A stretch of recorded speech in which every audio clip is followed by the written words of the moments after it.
Good morning everybody. कैसे हैं आप लोग? तो आइए शुरू करते हैं आज की क्लास। आज की क्लास में हम पढ़ेंगे सामाजिक विज्ञान कक्षा 10 का जो चौथा उपविषय है अर्थशास्त्र यानी आर्थिक विकास की समझ, और उसका हम आज पहला चैप्टर शुरू करने जा रहे हैं। पहला चैप्टर है विकास। ठीक है, तो आइए जानते हैं विकास क्या होता है।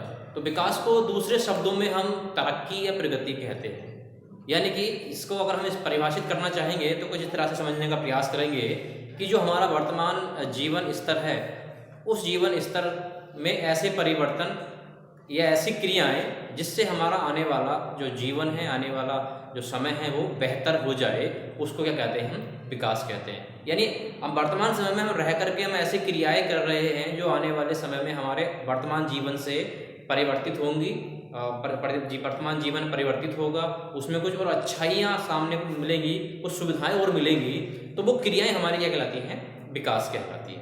ठीक है, यानी वर्तमान जो हमारे पास परिस्थितियां हैं उससे कुछ अधिक अच्छी परिस्थितियां हमें भविष्य में मिलें, और जिस क्रियाओं के माध्यम से वो परिस्थितियां हमें मिल रही हैं वो क्या कहलाती है? हमारी विकास कहलाती हैं। या कुछ यूँ कहिएगा, इसको उदाहरण किस तरह से आप समझते भी हैं, अपने आसपास के माहौल में आप लोगों ने देखा होगा कि जब कोई व्यक्ति कुछ नया कार्य करता है तो उसके पास विभिन्न प्रकार की सुविधाएं, आय की बात कर लेते हैं, कुछ सुविधाओं की बात कर लेते हैं, उसके बाद वो बढ़ना शुरू हो जाती हैं। यानी जो वर्तमान में उसके पास नहीं होती या पीछे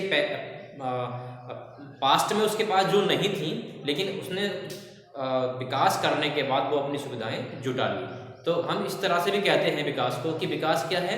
कुछ सुविधाओं को हम विकास कहते हैं जो वर्तमान समय में हमें नहीं मिली हैं और भविष्य में वो हमें मिलने वाली होती हैं, या ये कहिएगा हमें पास्ट में यानी कि भूतकाल में हमें नहीं मिली थी वो अब मिल रही हैं। तो जिन प्रक्रियाओं के तहत हमें इस सुविधाएं मिल रही हैं वो हमारा विकास कहलाता है। ठीक है, तो अब बात यहाँ आती है कि विकास को हम देखते कैसे हैं, क्योंकि अभी मैंने बात की सुविधाओं की, मैंने बात की, मैंने परिवर्तन की बात की। तो विकास जो है किसी एक वस्तु को देख करके विकास का अंदाजा नहीं लगा सकते। यूँ कहिएगा कि विकास का जो क्षेत्र है बहुत ही बड़ा है। जैसे हम बात को उदाहरण के लिए किसान है, एक किसान है, भूमिहीन किसान है, तो उसके लिए विकास की जो प्रक्रिया है वो बदल जाएगी। वो केवल इतना चाहेगा कि उसको जीवन जीने के लिए 2 वक्त की रोटी मिले, या उसके लिए वो विकास कहलाएगा, क्योंकि उसके पास भूमि नहीं है। लेकिन अगर वो उसके पास थोड़ी बहुत भूमि हो जाए और अपना जीवन यापन करने लगे, कुछ सुविधाएं थोड़ी बहुत मिलने लगे, तो उसके लिए वो विकास कहलाएगा। लेकिन यदि इसके विपरीत हम बात करें, एक अमीर आदमी है लेकिन वो और विकास करना चाहता है, तो वो अपनी उन सुविधाओं को छोड़ करके, उन सुविधाओं के अलावा और भी बहुत सारी चीज़ें चाहता होगा जो उसको मिल जाएंगी, तो विकास कहलाएगी। यानी कि जो विकास की प्रक्रिया है सभी के लिए एक समान नहीं हो सकती। ये कह लीजिए, अभी हमने भूमिहीन किसान के बारे में बात की थी, तो उसके लिए विकास का जो लक्ष्य था, विकास की जो सीमा थी वो क्या थी? तो उसको भूमि मिलना। लेकिन इसके विपरीत और बात करें, जो अमीर लोग हैं तो उनके पास उनको क्या रहेगा कि हमें अन्य और सुविधाएं मिल जाए, हमारे पास बंगला हो, गाड़ी हो या अन्य चीज़ें, तो वो उसकी और उसकी ओर आगे जाने का यानी क्रियान्वित होंगी। तो यानी विकास की जो प्रक्रियाएं हैं, विकास के जो लक्ष्य हैं, विकास का जो क्षेत्र है अलग अलग होता है, बहुत बड़ा होता है। जैसे कहीं पर बात करते हैं हम, यह टॉपिक बन जाता है विकास के लक्ष्य। तो विकास को हम आय से भी माप सकते हैं, यानी आय भी एक ऐसा स्तर है जो विकास को प्रभावित करता है। मान लीजिए कोई व्यक्ति है जिसकी आय अधिक हो रही है, तो यानी कि जब आय अधिक हो रही है तो सिंपल सी बात है, बहुत सारी सुविधाओं को वो आय के माध्यम से प्राप्त कर सकता है। लेकिन सारी सुविधाओं को हम आय के माध्यम से प्राप्त भी नहीं कर सकते। जैसे बात कर लीजिए, आय के माध्यम से हम जो स्वास्थ्य सुविधाएं हैं वो एकदम से नहीं ले सकते, किसी को अपने अधीन नहीं कर सकते आय के माध्यम से, किसी पर अपना स्वतंत्र जीवन नहीं जी सकते आय के माध्यम से, क्योंकि स्वतंत्रता समाज में रह करके प्राप्त होगी, आय के माध्यम से प्राप्त नहीं होगी। सुरक्षा की बात करते हैं, सामाजिक सुरक्षा आय के माध्यम से प्राप्त नहीं होगी, क्योंकि समाज में रहते हुए इसको ऐसे समाज का हमें क्रियान्वयन करना होगा, ऐसे समाज को हमें बनाना होगा जो उस सामाजिक सुरक्षा को बनाए रखे। तो इस प्रकार हम ये कह सकते हैं कि विकास वास्तव में परिवर्तन तो है, लेकिन वो परिवर्तन के जो क्षेत्र हैं वो अलग अलग हैं। तो यहाँ टॉपिक बनेगा विकास के मापदंड, यानी विकास को हम किन किन चीज़ों को दोबारा देख करके माप सकते हैं। हम क्या चीज़ देखेंगे, ऐसी क्या चीज़ देख करके हम ये कहेंगे कि हाँ विकास हो रहा है। तो विकास के विभिन्न प्रकार के मापदंड हो सकते हैं। तो मापदंड के बारे में लिखने नहीं, सबसे पहले बात कर सकते हैं हम आय की।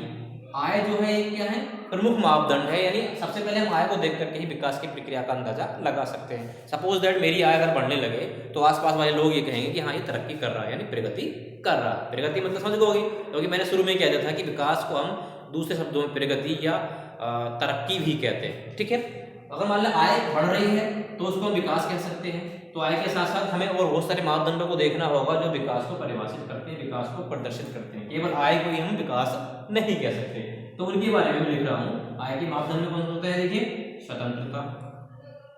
ठीक है, यानी व्यक्ति स्वतंत्र होना चाहिए, उसमें प्रतिबंध नहीं होना चाहिए। अगर प्रतिबंधित है तो विकास नहीं कहलाएगा, किसी के अधीन है तो विकास नहीं कहलाएगा। सुरक्षा की बात कर लेते हैं। मान लीजिए उसके पास स्वतंत्रता है, आय है, लेकिन वो सुरक्षित नहीं है, अपने आप को सुरक्षित महसूस नहीं कर पा रहा है, तब भी वो हमारा विकास नहीं हो सकता।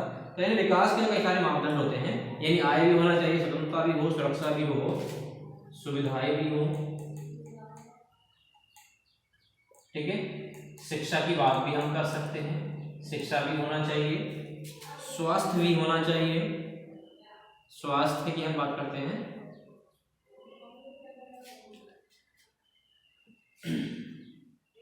स्वास्थ्य की बात कर लेते हैं, सुविधा की हमने बात की। सामाजिक समानता भी होनी चाहिए, यानी समाज में ऊंच नीच की भावना अगर है तो विकास के स्तर से प्रभावित हो सकता है। सामाजिक समानता भी होना चाहिए। ठीक है, तो कुछ इस तरह से ये हमारे आय, स्वतंत्रता, सुरक्षा, सुविधाएं, शिक्षा, स्वास्थ्य, सामाजिक समानता, ये क्या है हमारे आय के कुछ मापदंड हो सकते हैं जिनको हम देख करके ये कह सकते हैं कि विकास हो रहा है। इसमें शांति भी हो सकती है। मान लीजिए कोई क्षेत्र है, वहां पैसा बहुत है, आय भी बहुत है, स्वतंत्र भी है, लेकिन वहां शांति नहीं है, तो विकास की प्रक्रिया को प्रदर्शित नहीं करता, वो विकास के अंतर्गत नहीं आता है। अगर ये सारी सुविधाएं, इनके अलावा और भी सुविधाएं हो सकती हैं, और भी लक्ष्य हैं, और भी मापदंड हैं जिनको हम विकास के नजरिए से, विकास की दृष्टि से देखते हैं। ठीक है, अब यहाँ टॉपिक आता है राष्ट्रीय आय। यहाँ क्योंकि हमने देखा कि विकास की जो प्रक्रिया है सभी लोगों के लिए अलग अलग हो सकती है, सभी लोगों के लिए विकास अलग अलग लक्ष्य स्थापित करता है। जैसे मैंने बात की कि मुझे क्या चाहिए तो वो मेरे लिए विकास होगा, किसी गरीब व्यक्ति को क्या चाहिए, उसको जो चाहिए होगा वो उसके लिए लक्ष्य जो बनेगा, वो चाहता है कि मेरे को केवल थोड़ी बहुत जमीन मिल जाए, तो उसका लक्ष्य वो पाना होता है, तो वो उसके लिए विकास कहलाएगा। मेरे लिए अन्य हो सकता है, यानी हम ये देखते हैं कि बहुत सारे लोगों के लिए अन्य अन्य लक्ष्य हो सकते हैं। क्योंकि मैंने बात की सभी के बारे में, एक बात प्रैक्टिकली देख लीजिएगा, अगर किसी के पास आय अच्छी है तो स्वतंत्रता उसकी हो सकती है, किसी के पास दोनों चीजें हैं, किसी और व्यक्ति के पास दोनों चीजें हैं तो सामाजिक समानता उसका लक्ष्य होगा, किसी के पास सामाजिक समानता, स्वतंत्रता, आय है तो शांति उसका लक्ष्य हो सकता है। यानी विभिन्न लोगों के, समाज में रहने वाले विभिन्न लोगों के जो विकास के लक्ष्य हैं वो अलग अलग होते हैं। इसलिए हम विकास के लक्ष्यों को एक साथ समाहित नहीं कर सकते, एक साथ इनको हमने पढ़ने का प्रयास कर सकते हैं, यानी एक पार्टिकुलर लक्ष्य के आधार पर हम विकास को परिभाषित नहीं कर सकते। ठीक है, अब यहाँ बात आती है, अगर टॉपिक आता है राष्ट्र विकास। तो राष्ट्र विकास क्या होगा? राष्ट्र विकास एक देश के विकास की हम बात करेंगे। तो राष्ट्र विकास ऐसी सुविधाओं, ऐसी प्रक्रियाओं से होगा जो पूरे देश में या किसी राष्ट्र में निवास करने वाले सभी नागरिकों को समानता का भाव दे। वो प्रक्रिया क्या कहलाती है? हमारी विकास कहलाती है। ऐसी नीतियां, ऐसे कार्य योजनाएं जो सभी देशवासियों को समानता से लाभान्वित करे, समानता की भावना से उनको प्रदर्शित करे, या उनमें सभी को समानता दिखाई दे, तो वो जो प्रक्रियाएं कहलाती हैं हमारे राष्ट्र विकास के अंतर्गत कहलाती है। ठीक है, तो जैसे इसमें और बात कर सकते हैं, राष्ट्र विकास के लिए हम क्या करते हैं? स्वास्थ्य की बात करते हैं। पूरे देश में अगर स्वास्थ्य सुविधाएं बना रहे हैं तो सभी को समान दृष्टि से बनानी पड़ेंगी, जिससे पूरे देश का विकास होगा, क्योंकि पूरे देश का स्वास्थ्य भी हमारे विकास को प्रभावित करता है। मैंने पहले बोल दिया, क्योंकि मान लिया अगर हमारे पास पैसा है, हमने बहुत सारा पैसा कमा लिया, हमने आय की बात की, हमने स्वतंत्रता की बात की, लेकिन हमारा स्वास्थ्य ठीक नहीं है, हमारा पोषण स्तर ठीक नहीं है, हमारा जो पोषण स्तर है वो बहुत नीचे स्तर का है, लेकिन पैसा हुआ तो वो विकास का स्तर पूरा नहीं कहलाएगा, उसको हम विकास नहीं कह सकते हैं। तो यहाँ राष्ट्र विकास की जो बात की थी, राष्ट्र विकास का मतलब होता है संपूर्ण राष्ट्र का विकास, और संपूर्ण राष्ट्र के विकास के लिए क्या क्या ऐसी क्रियाएं, ऐसी नीतियां जो पूरे देश के लोगों को समान दृष्टि से, समान प्रकार से लाभान्वित करें, वो क्या कहलाती है? हमारी राष्ट्र विकास कहलाती है। अब हम बात करते हैं, अगला टॉपिक आता है हमारा जो विश्व के विभिन्न देश हैं, विभिन्न राज्य हैं, उनकी आपस की तुलना, उनमें आपस में हम तुलना कैसे करेंगे, किसके माध्यम से, आय के माध्यम से। यानी कि आपस में हम तुलना जो करते हैं वो आय के माध्यम से किस प्रकार से करते हैं। तो देखिए यहाँ टॉपिक बनता है देशों की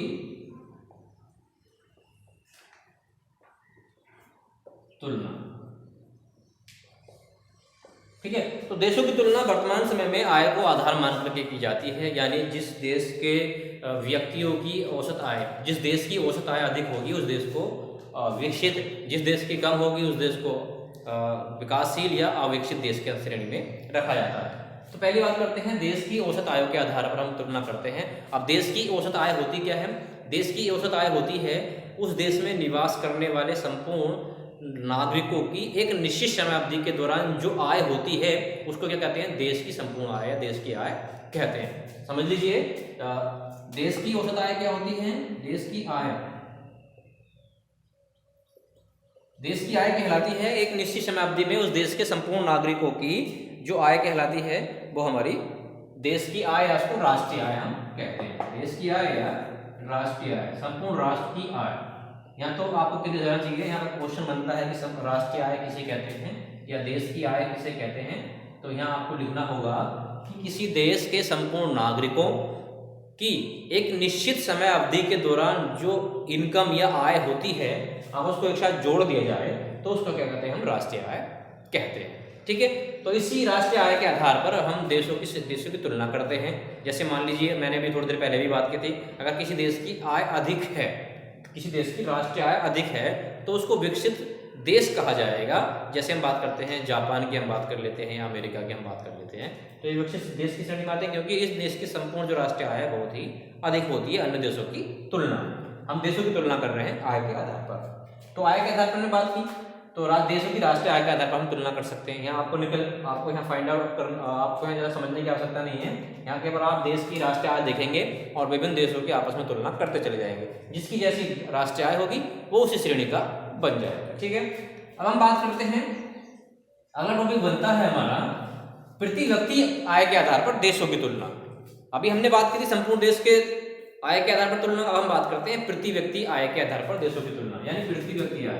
अभी तो हमने संपूर्ण नागरिकों की तुलना आय की बात की थी, अब हम बात करते हैं प्रति व्यक्ति आय के आधार पर तुलना।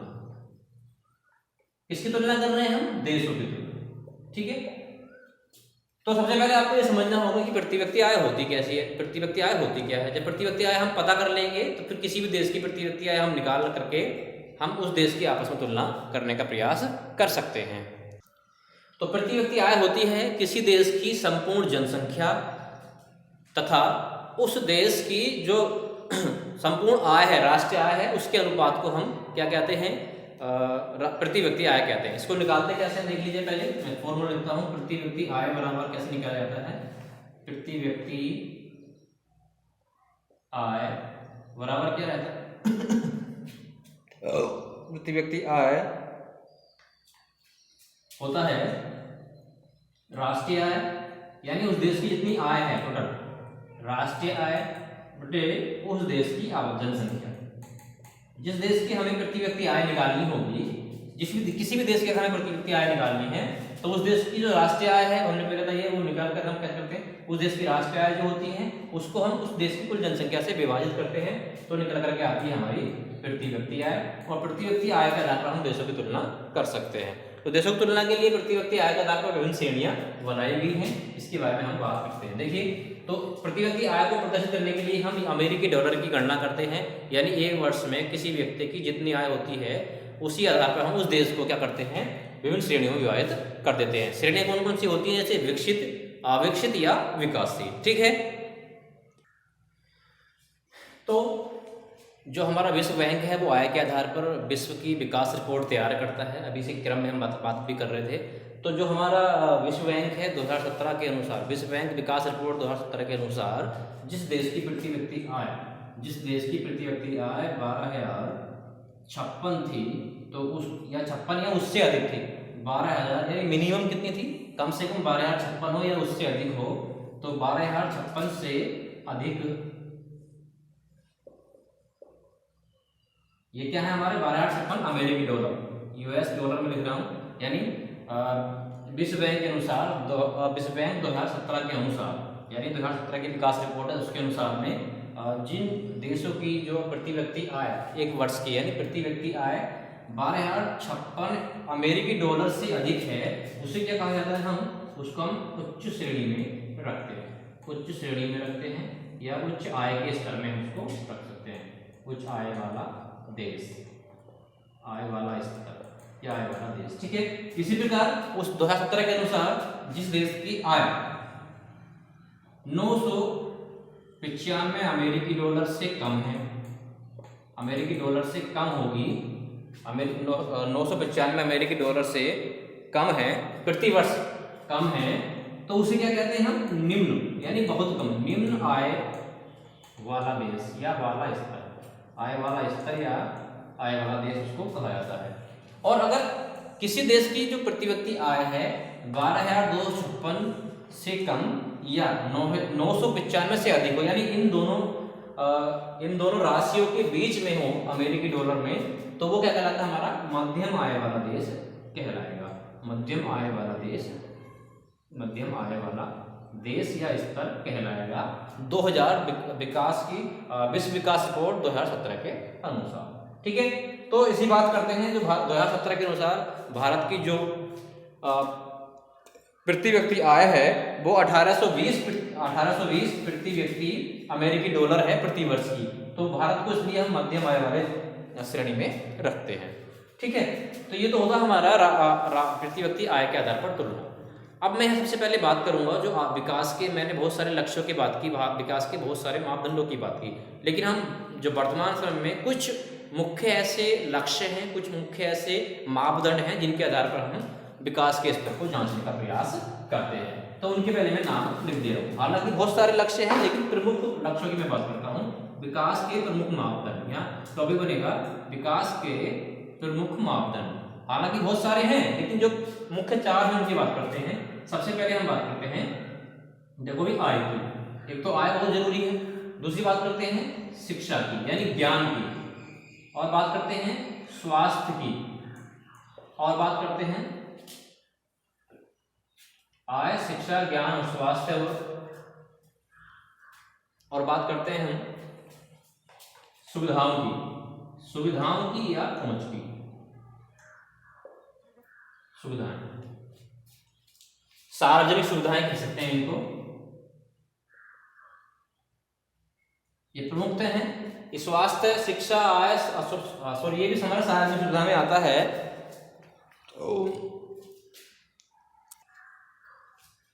तो सार्वजनिक सुविधा बहुत सारी हो सकती हैं जो सभी लोगों को समान दृष्टि से देखने का प्रयास करती हैं। तो ये सारे ये 4 प्रमुख मापदंड हैं हमारे विकास के, जिनके आधार पर हम किसी भी देश, किसी भी इंसान के विकास के स्तर को जानने का प्रयास करते हैं। ठीक है, आय की हमने बात कर ली, शिक्षा की हम बात करते हैं। शिक्षा, आप जानते हैं किसी भी व्यक्ति का शिक्षित होना बहुत जरूरी है, क्योंकि अगर शिक्षा होगी तो उस देश का या उस नागरिक का सर्वांगीण विकास हो सकता है, वो तरक्की को अपना सकता है, क्योंकि उसे ज्ञान होगा, विभिन्न सुविधाओं को जांचने का वो प्रयास कर सकता है, विभिन्न स्वास्थ्य सुविधाओं को या इन सब सार्वजनिक सुविधाओं को समझने का प्रयास वो शिक्षा के माध्यम से कर सकता है। जैसे हम बात करते हैं उदाहरण के तौर पर भारत में जो केरल है, केरल जो एक राज्य है, सबसे अधिक साक्षरता दर वाला राज्य है। अब साक्षरता दर कैसे निकाली जाती है, यानी किसी देश के संपूर्ण नागरिकों में शिक्षित जो व्यक्ति होते हैं, जिनको हम एजुकेटेड पर्सन कह सकते हैं, उनकी जो औसत संख्या होती है उसको क्या कहते हैं हम, उसको कहते हैं साक्षरता दर।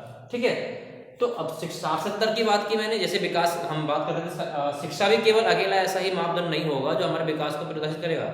हमने कहा है कि इन चारों को हम एक दृष्टि से देखें, तभी हमारे विकास की प्रक्रिया को समझने पर बल मिलेगा, समझने का हम उसको समझ पाएंगे। शिक्षा हमने बात की, जैसे हम विभिन्न क्षेत्रों में शिक्षा विभिन्न कार्य करती है, तो हमारे विकास के स्तर को प्रभावित करेगी, विकास को मापने के लिए प्रमुख सहयोगी रहेगी। इसी प्रकार बात करते हैं स्वास्थ्य की, यानी कोई देश है जिसका स्वास्थ्य स्तर भी ठीक है, आय भी अच्छी है, उसमें शिक्षा का स्तर भी अच्छा है, तो निश्चित ही वो विकास के स्तर की ओर बढ़ रहा है, उसको हम विकसित श्रेणी में रख सकते हैं, उसको हम विकास की ओर इंगित कर सकते हैं। अगर मान लो कोई देश इन दोनों सुविधाओं को तो पूरी तरह से पा चुका है, लेकिन स्वास्थ्य स्तर उसका अच्छा नहीं है, उसके अंदर मेडिकल इमरजेंसीज के लिए सुविधाएं होती हैं, या बात करते हैं जो स्वास्थ्य संबंधी सुविधाएं हैं, दवाइयाँ हैं या अस्पताल हैं, वो उनकी सुविधा अच्छी नहीं है, तो निश्चित वो विकास की ओर विकास की ओर अग्रसर नहीं हो रहा है, ये बात कही जाएगी। इस प्रकार बात करते हैं हम सार्वजनिक सुविधाओं की। तो सार्वजनिक सुविधाएं भी ऐसी होती है जो सरकार के माध्यम से पूरे देश के लोगों को समान दृष्टि से देखने के लिए की जाती है। तो जैसे हम बात करते हैं स्वास्थ्य हमारे पोषण स्तर को भी प्रभावित करता है। अगर अब किसी देश के लोगों का पोषण स्तर अच्छा है तो निश्चित ही वो विकास की श्रेणी में आएगा। ठीक है, तो जो हम सार्वजनिक सुविधाओं की बात करते हैं तो सार्वजनिक सुविधा कुछ ऐसी सुविधाएं होती हैं जो सभी को समान दृष्टि से मिलती हैं। इनमें हम बात करते हैं, सबसे पहले आती है हमारी राशनिंग प्रणाली।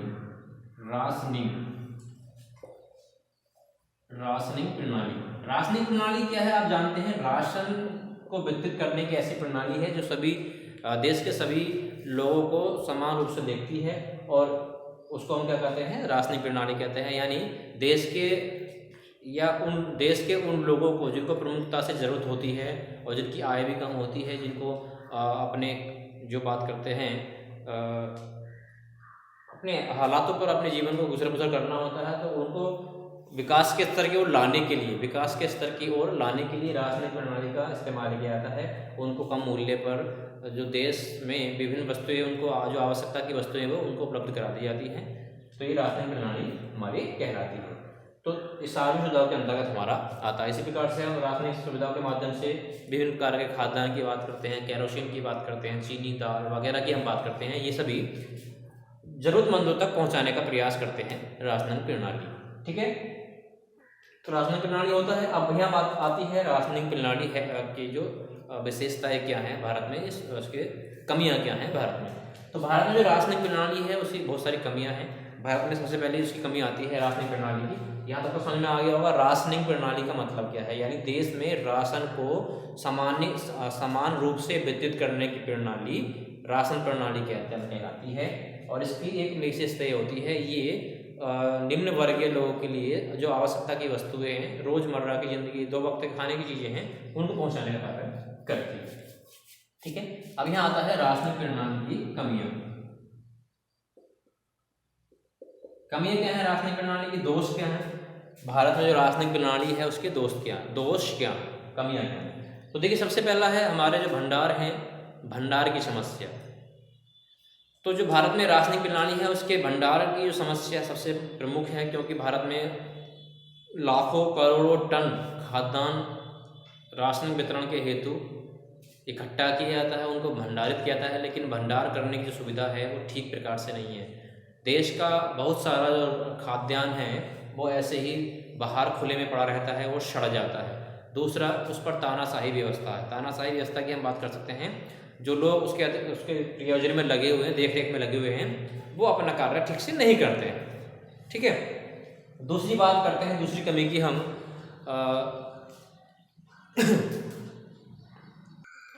तो दूसरी कमी इसमें सबसे बड़ी है भ्रष्टाचार। यानी भ्रष्टाचार, जो हमारा राशन वितरण प्रणाली है उसमें भ्रष्टाचार सबसे ज़्यादा देखने को मिलता है। यानी जो लोग उसके योग्य भी नहीं हैं, यानी जो लोग अपना जीवन अच्छे से यापन कर रहे हैं लेकिन उनको उसकी आवश्यकता नहीं, लेकिन फिर भी वो इसका लाभ उठाने का प्रयास करते हैं।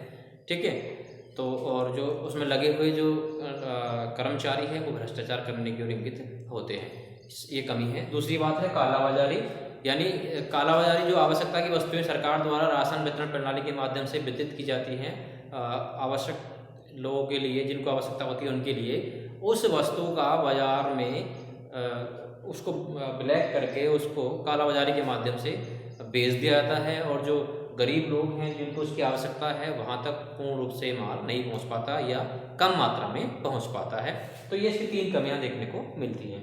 अब आता है जो हमारी राशनिंग प्रणाली है, इसके लाभ की हम बात कर सकते हैं। लाभ, ये कमी दोनों आगे पीछे हम कर सकते हैं। लाभ सिंपल सी बात है, जो गरीब लोग हैं, जो निम्न वर्गीय लोग हैं, उनको जिनकी आय कम होती है, उनको अपनी आवश्यकता की चीज़ें, यानी खाद्यान्न की बात करते हैं, प्रमुखतया उनको आसानी से उपलब्ध हो जाता है, कम दाम पर उपलब्ध हो जाता है।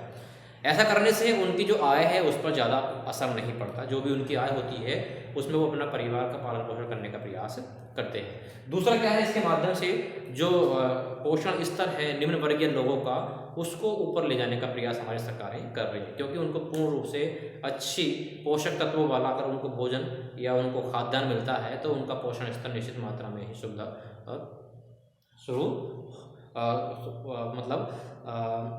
सुधर सकता है। दूसरा है हमें यूनिट प्रणाली।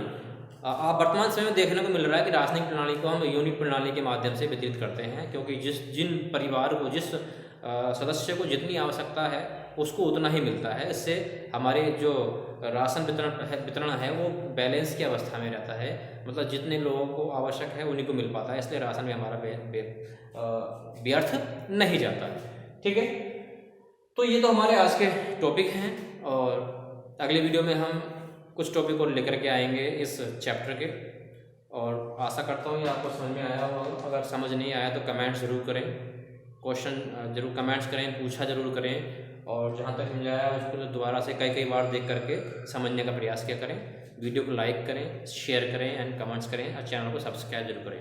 तो मिलते हैं अगली वीडियो में, तब तक के लिए जय हिंद, जय भारत।